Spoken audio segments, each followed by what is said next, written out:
Chuckloaf, 1200 Films podcast, all horror, all the time. Still no word from Rotten Tomatoes on whether or not I will be a super reviewer, but let's get to the good stuff. Here is the debut of my song, Sasquatch Funk. Enjoy.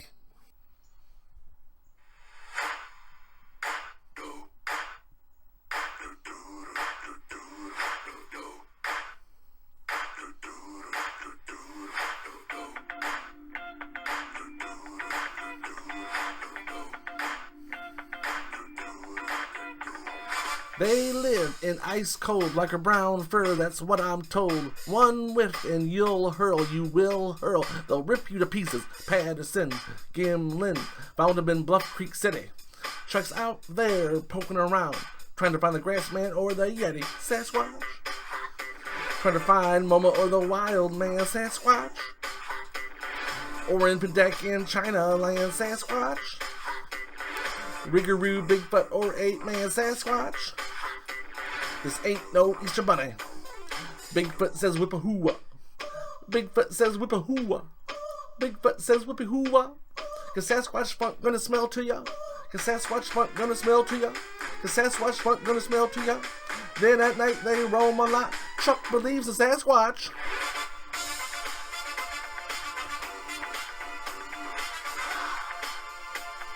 Chuck believes a Sasquatch.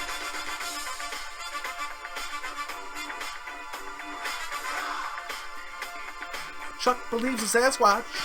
Chuck believes a Sasquatch. Chuck believes a Sasquatch. Chuck believes a Sasquatch. Stop. Wait a minute. Look at that dirt. There's a footprint in it. Plaster dip. It's low tech. Hey now, what's that stench? You can find them in Oregon, Gettysburg, San Diego, or Bay City. If they show up, you bow out. American ape ain't no sissy. Sasquatch. Trying to find Momo or the wild man. Sasquatch. Or in Pendeck in China land. Sasquatch. Riggaroo, Bigfoot, or 8-man Sasquatch. This ain't no Easter Bunny. Bigfoot says whip-a-hoo-wah. Bigfoot says whip-a-hoo-wah. Bigfoot says whip-a-hoo-wah. Cause Sasquatch Funk gonna smell to ya. Cause Sasquatch Funk gonna smell to ya. Cause Sasquatch Funk gonna smell to ya. Then at night they roam a lot. Chuck believes the Sasquatch. Chuck believes the Sasquatch.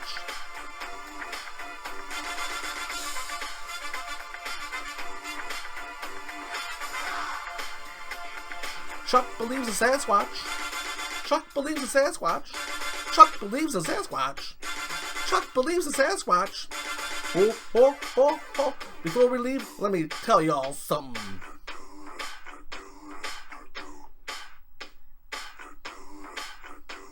Sasquatch will F you up. Sasquatch will F you up. Sasquatch will F you up. Sasquatch will F you up. Sasquatch will F you up. Sasquatch will F you up. Sasquatch will F you up. Sasquatch will F you up. At first glance, I saw it. Squatchy was up on it. If you got a video of it, don't brag about, come show me. At first glance, I saw it. Squatchy was up on it. Then at night they roam a lot. Chuck believes a Sasquatch.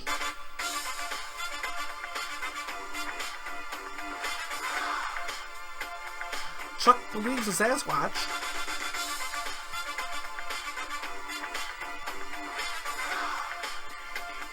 Chuck believes a Sasquatch. Chuck believes a Sasquatch. Chuck believes a Sasquatch. Chuck believes a Sasquatch. Well, there you go. I hope you enjoyed that. On to the regular show. Of course, the rating scale on the bottom, we have dumpster fire garbage / throw the baby out with the bathwater. That is only for the most deplorable of awful films. And then we have can't quite recommend, and then okay if desperate, and then put on the watch list, and then put on top of the watch list. So let's get going. 1971, The House That Dripped Blood. Critic rating, 86%. Audience score, 57.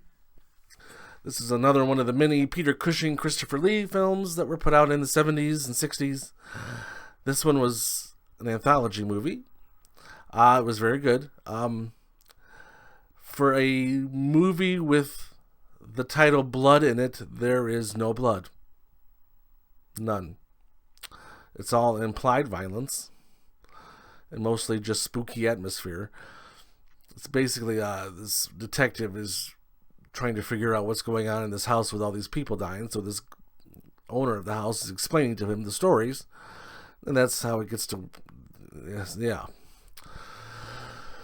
But this is more of like a family-friendly horror film. This is one you could sit down for Halloween and watch with, the 5-year-olds and 8-year-olds, and they wouldn't be too disturbed. But yeah, it's okay if desperate. Check it out. 1976, God Told Me To. Critic rating 73%, audience score 52. So these people are going on mass killing sprees, and then before they take their own life, they say, "Oh, God told me to," and then they die. So the detective in charge of this is trying to get to the bottom of this. He figures it's some religious cult or something. But then halfway through the film, it takes a weird twist that I didn't see coming. But it kind of gets muffled and muddled, and it goes in a different direction. But it kind of lost me, and it got a little boring. I did look up some other reviewers' views on this, and Roger Ebert, the great Roger Ebert, this is his quote: "There were times when I thought the projectionist was shuffling the reels in random order as a quiet joke on the hapless audience." I can understand how he would say that. Yes, this film is... but a lot of these 70s films are kind of edited poorly, but this one's really poorly. Yes, I would go ahead and put this on the dumpster fire garbage / throw the baby out with the bathwater. No need to watch this. Next one, 2019, Ad Astra. Critic rating 83%, audience score of only 40. This movie did not make a lot of money in the box office. But and I know it's not horror per se, but it's what we call horror adjacent. It's a sci-fi thriller mystery, I guess. So Brad Pitt has to go to Neptune to go find his dad, so his dad can explain, so they can figure out why this surge of power is coming through and messing up Earth. Donald Sutherland appears in this briefly. He pops up and then he pops out. And then he's gone. But most of these kind of one-off sci-fi films I always compare to Sunshine. And if you're curious what Sunshine got as a rating, it was 76% audience of critic rating, 73% audience score. Even though that came out 14 years ago now. But yeah, this wasn't as good as Sunshine. But it was still fine. Again, because it's such a big sci-fi, I would bump it up a notch to put it on the watch list. But I can't guarantee you like it. I can't. Nope. Moving on, 1996, Bad Moon. Critic rating 33%. Audience score 45. Stars Mariel Hemingway and Michael Pare. If anyone that watched a lot of television in the 90s who had HBO know that Michael Pare did about 5,000 B movies that would always appear in the middle of the night. And they were all the same and they were all bad. This is probably his best thing I've seen him in. Maybe since Streets of Fire from 1984. This also co-starred Mason Gamble, who... if you're old enough to remember the early 90s film Dennis the Menace, he was Little Dennis, and he's still pretty little in this. But the star of this film was the dog.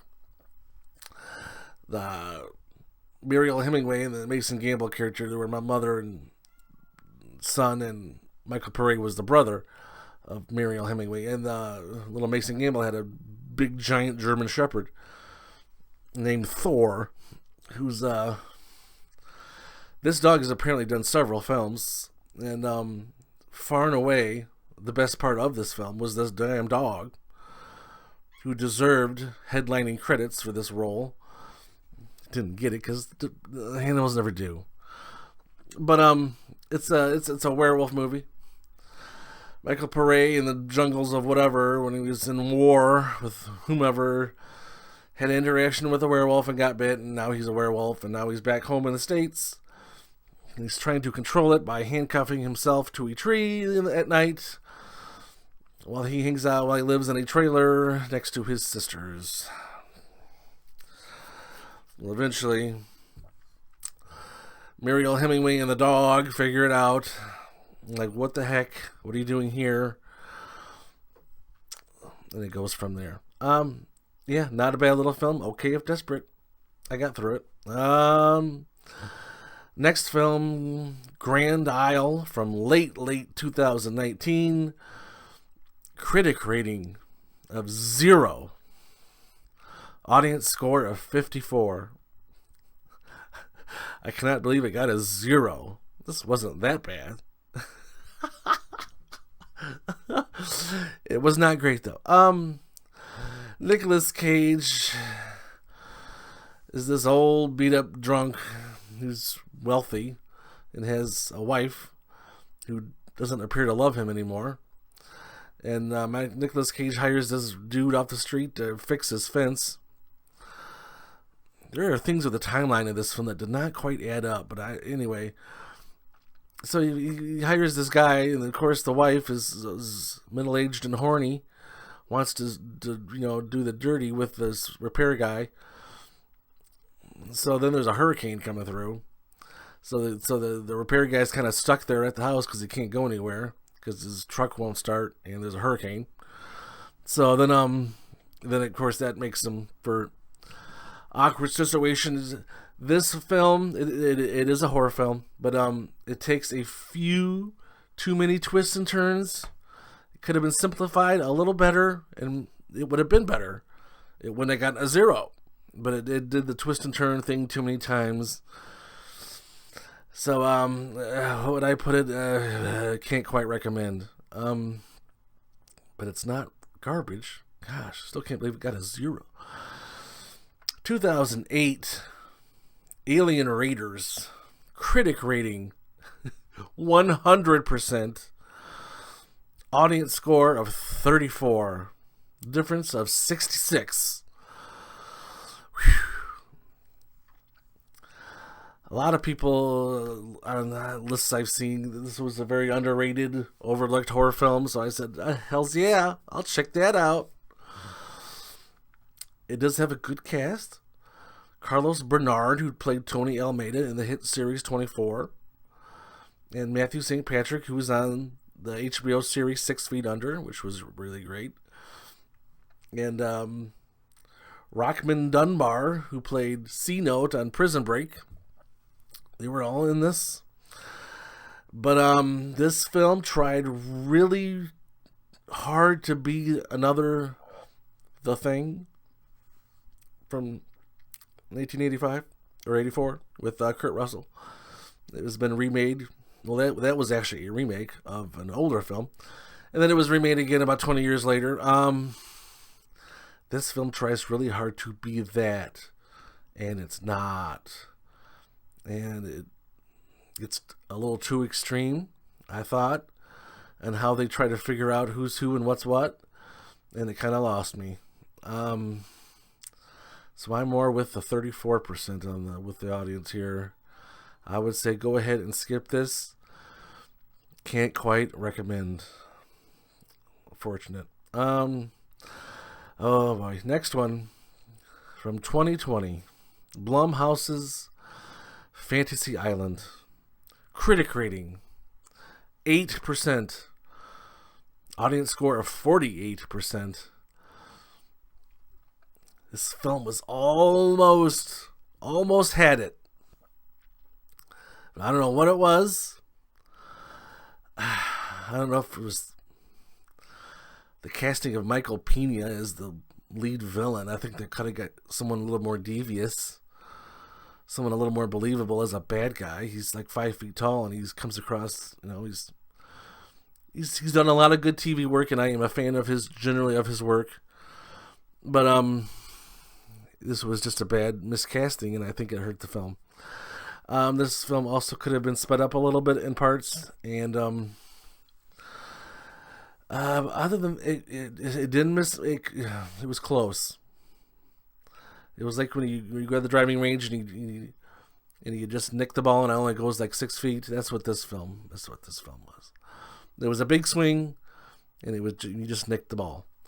But there were good parts. There were some bad parts, but still, I'm surprised it only got 8%. But I can understand why.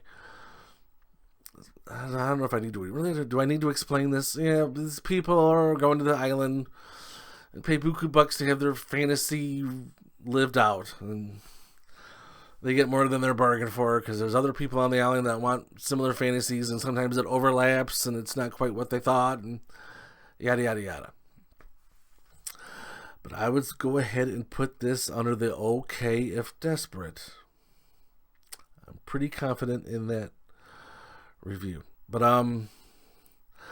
now let's go on to our feature review, 2018, The Bray Road Beast. I believe it exists. I've seen it. I have evidence. I'm past that. Now I want to know, where is it coming from? Is it really live here? That's my pursuit. 2018, The Bray Road Beast. Nothing on Rotten Tomatoes, but IMDb has it as a 5.3 out of 10. This is another one of the Seth Breedlove documentaries. He's mostly done Bigfoot, but he's done some other ones on Mothman and the Flatwoods Monster, which was interesting. And he did one on UFOs, which was not his best.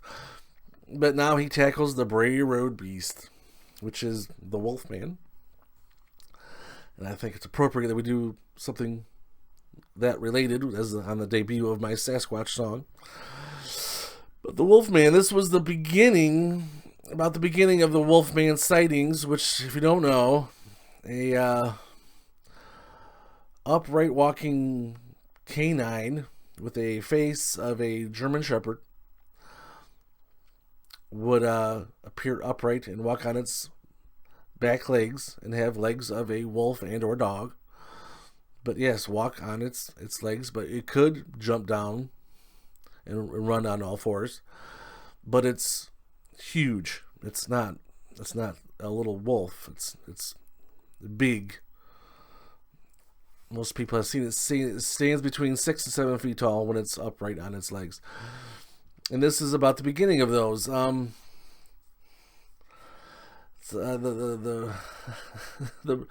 Bray Road is a nothing little road in Wisconsin.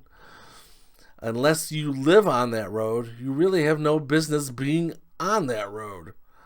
It's nothing out of the way off the main stretch. It's a nothing road, really. And there's nothing really on there. It's just farmland and farmers, and that's where they live. But on this road, there have been buku sightings of this beast who fits the description that I just gave you. And it's interviews with all the people that have claimed to have seen it or claimed to have evidence of its existence. It was interesting. There is not a lot of good evidence on Wolfman, so you kind of have to just listen and take in what you can. But still, it's fascinating. Still, I can't quite put it on top of the watch list. It's one to put on the watch list, I guess. So sadly, I can't put any of these films today on top of the watch list. They're all some are good, some not, but nothing great. Maybe we'll find something great on the next batch. On the next episode, we will have Solo. Not Han Solo, not that movie about the rock climber either. Then we have one called The Other from the 70s. And then we have The Other Amazon Blumhouse release for the beginning of October. Black Box was the other one, which I reviewed in my last episode. And the next one they released was this one called The Lie with Peter Skarsgård. And then we have The Wretched. Rotten Tomatoes has this as it ranked as the 23rd best horror film of 2020 so far. So we'll see about that. And then we have Kindred Spirits, which was on a few people's list of top horror films of 2019 that I never got to. And then we have some 2020 films, The Cleansing Hour and The Mortuary Collection. So that should be fascinating. So until we speak again, farewell.